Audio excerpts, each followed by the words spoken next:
ne kažem, kako to vidite? Vi ste to prvo kod sebe videli. Kažem, možete da vidite, da skenirate, znači da li ste to prvo kod sebe, mogu najprej sebe da skenirate ili... Ne samo mogli, jedno moram i radim to konstantno, jednom mesečno. Ja sam prvi pokusni kunić svih mojih novih izuma. Kasnije možda ćemo pokazati još nešto interesantno. I ovoga.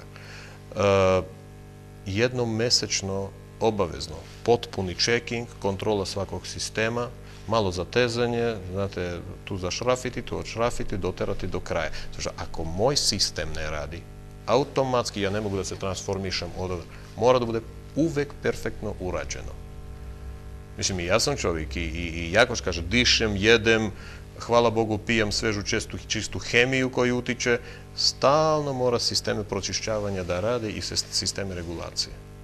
Evo, ako što mislite da postavim pitanje, jer vi se, kažem, u toku dana, sa koliko pacijenata možete da radite? Da li to može da bude grupom, da li su to samo seanse, da li... Sad ću ja vama reći, nekada sam ja bio jako aktivan. Nekada, naprijed pre 15 godina, kad sam intenzivno radio lečenje u Moskvi, kad sam radio za Ministarstvo inostranih poslova, konkretno lečenje, ono do 200 ljudi dnevno u ličnom kontaktu. To je strašno. To je konstantno ovakva transformacija ličnosti. Na kraju krajeva ne znaš ko si ti, ko si bio. Probudiš se kao jedna ličnost, onda spavaš kao druga ličnost i sanjaš tuđe snove. Interesantna stvar, stvarno sanjaš tuđe snove.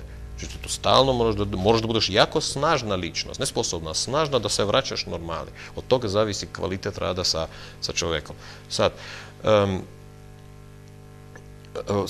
i onda u Holandiji ja sam smanjio kvantitet svoga rada sa pacijentima. Zato što ja imam i druge projekte, pored toga imam i radim, mislim, i investiram, imam i ekonomske aktivnosti, znači, grubo ću reći, jest prosto naravno i biznesmen sam, imam kompanije u raznoraznim zemljama koje nema veze sa ovim. Poznajem raznorazne široke materije, imam ogroman deficit vremena. Radim sa ljudima, normalno. Obično radim sa slučajevima gde više nema gde. Između svega da kažem, odlično kooperiram sa doktorima i poštujem užasno medicinu i uvek ljudi koji dođu do mene, uvek prvo kažem, prvo medicina. Tek onda, ako nisi našao rešenje i rezultate što imaš i mišljenje lekara, 1, 2, 3, tek onda kod nekog drugog alternativca, i ako tek onda ne nađeš rešenje, ima smisla dolaziti kod druga. Ja uvek dođem kao poslednje solucije. Zbog ekstremnosti prilaza i zbog, ajde ovako, neplaniranih rezultata u pozitivnom smislu koji mogu da budu. Obično izbegavam raditi sa ljudima na veliko, samo u interesantne slučajevi ili slučajevi koji stvarno se ne mogu rešiti. U slučaju, Slavica je jako skromno predstavila svoje slučaje, ali to je nešto bilo vanredno. I isto kasnije druga naša prijateljica će predstaviti. Znači, ne nastupam na televiziji, ne reklamiram se apsolutno i ovo što sada smo gosti, hvala vama što ste nas pozvali, ne zato što moramo da se reklamiramo, prošto ja emocionalno sam vezan za ovu zemlju. Od 90. Od 90. I ja jednom u 2-3, jedan put 2-3 mjeseca, svaki drugi, treći mjesec ja sam tu. 2, 3, 4 dana. Prvo što imam mnogo prijatelja, odlično se ovde provedem. Sigurno vidim nešto ljudi, znači nekoliko, ne mnogo, pomognem i idem iz jedne države u drugu. Šta da kažem, zbog toga ne vidim mnogo ljudi, mnogo pacijenta. Evo da sad kažem, pošto ste rekli dolazite u svaka 2-3 meseca, kako mogu se doći svi zainteresovani do vas, eventualno? Znači, da li u Beogradu držite neke seminare, ili su pitanje neki kursevi, to direktno preko vas ili... Ne, ima broj telefona, kontaktni broj telefona gde adekvatna osoba će dati sve informacije i kada Ruben dolazi, šta se događa i neobično zato što sve je dosta novo, ja sam bio dosta pasivan. Nisam bio u javnosti, nešto ću ići malo u javnost. Obično radim sa malom količinom ljudi. Nikad ne idem na veliko. I na taj telefon, mislim da imamo telefon na ekranu, oni kojima treba pomoć I ja mogu da pružim tu pomoć, sad ne znam, sve to zavisi kad budem video čoveka. Zato što onda ću se vratiti, ako ja budem video čoveka, pregledao čoveka i vidim da nema potrebe ja da radim, nego taj problem može da se reši na ovaj ili onaj način, ja ću iskreno reći, ja ću izbegavati rad, ja ću reći, daći sugestiju, probaj ovo, mislim da ćeš tu imati rešenje. Daj Bog da imaš. Ako ne uspeš, uvek Ruben ti dođe kao solucija, stoji tu. Radim sa malom količinom ljudi, prvo što meni je to također jako važno za svoju sopstvenu kondiciju, za, znate, svoj razvoj. I telefon je tu, ljudi kojih to zanima mogu slobodno da se jave, dobit će sve informacije. Naravno, zbog čega sam to pitala, da vidjet će dosta ljudi koji će možda čekati kraj emisije, evo posle na telefon i će dobiti vas i odmah boli me ovo ili imam ovaj zdravstveni problem ili onaj i kad već ili tako može da se dođe kod vas, pitaće da li imate ovdje ordinaciju, zbog svega toga znači malo opširnije da znaju, a eto da ne bi, da kažem, na to koristili vreme, možete naravno poslati telefon koji vidite na malim ekranima 063-854-3777 i postaviti sva pitanja što se tiče rada Rubena ovde u Beogradu i naravno sve što možete očekivati od njega kad se, naravno, kao što rekao, kada je ovde i kakav zavisnosti zdravstveni slučaj ili problem imate.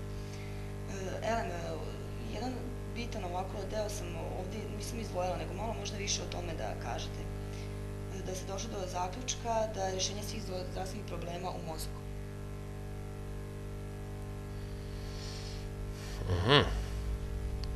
Sad ću otvoriti malo tu temu. Ja bih pojasnio ovako. Rešenje svega se nalazi u mozgu. Samo konfiguracija samog mozga nije kod svih ista. Tu postoji element koji mi ljudi zovemo ja. I to ja, taj ego, vrlo često, da ne slažem, 90%, užasno smeta normalnom, prirodnom radu moždanih procesa koji kasnije prelaze u kontrolu svih organa svake ćelije. To je naš ja. Svaki čovjek ima taj ja. Svaki čovjek misli da je nešto, misli da je to, mora da bude crveno, kad u suštini za njegov organizam, za njegovo stanje treba da bude plavo. Ali nema veze. Znate, logika funkcioniše kakva. Da li 100 evra je dobro. Da li 200 evra bolje, mnogo bolje. A 2 miliona, pa to je fantazija. Sad prevedemo istu logiku, na primjer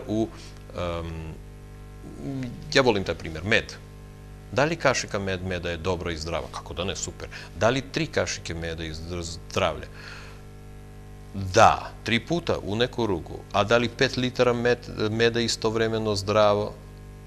Sjeti, možda umreš od toga u pravom smislu, na licu mesta, gotovo.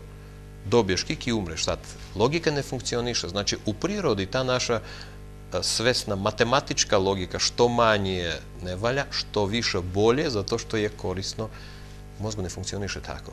A čovjek živi po toj metodologiji. Dan, 2, 3 godine, 5, 6, imaš toliko konfuzija to, toliko konflikata tu, da na kraju ceo tvoj organizam liči na ono kako radi tvoj mozak koji je bio pritisnut sa svoje strane, plus sugestija tu, i sam mozak više nije u stanju da obrađuje svoje procese precizno, kao na primjer kod psa, mačke, gde njegov ego ne postoji. Sistem radi sam za sebe zasebno. I kao pantera, znate, ona je u stanju da stoji i čeka 2 sata svoju žrtvu, kad ta žrtva napravi pravilni korak da bi ona bila aktivna. Ali 2 sata potpuno pasivno stanje. Probajte čoveka da stavite 2 sata u pasivno stanje, da on čeka kad će jedna muva da pokrene. Posle 5 minuta poslaće i tu muvu i sam sebe napravit će dar-mar. Što opet ne ide u skladu sa ciljem. Postavljen cilj ne znači stalno kretanje.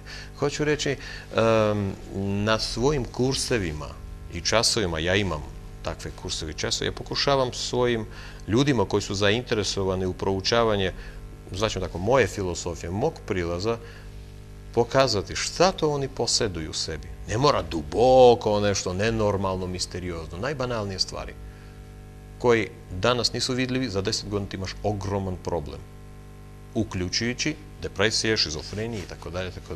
Pokušavam da objasnim kako funkcioniše ovaj svet. Moji kursevi, moji časovi su obično sad mala reklama, su jako interesantni. Zato što nikad ne znaš gde će se okrenuti misao. Gde ću šta uzeti, spojiti sa ovim i pokazat ću dosta jednostavno, kao sa medom, sa paukom i tako dalje. Toko proste stvari, kada kažeš čoveče, pa to je toko jasno, pa vidim da je to tako, ali u životu ne mogu da primjenim. Ljudi kažu da to je interesantno i to njima pomaže. Ti moji učenici. Naravno, evo, ako se slažete, mi ćemo sada da napravimo malu muzičku pauzu, da predstavimo i drugog gosta koji je došao, naravno, sa Rubenom. Vi, naravno, ostanite i dalje uz nas, još dosta interesantnih stvari, naravno, može doći do vas ako ste uz nas.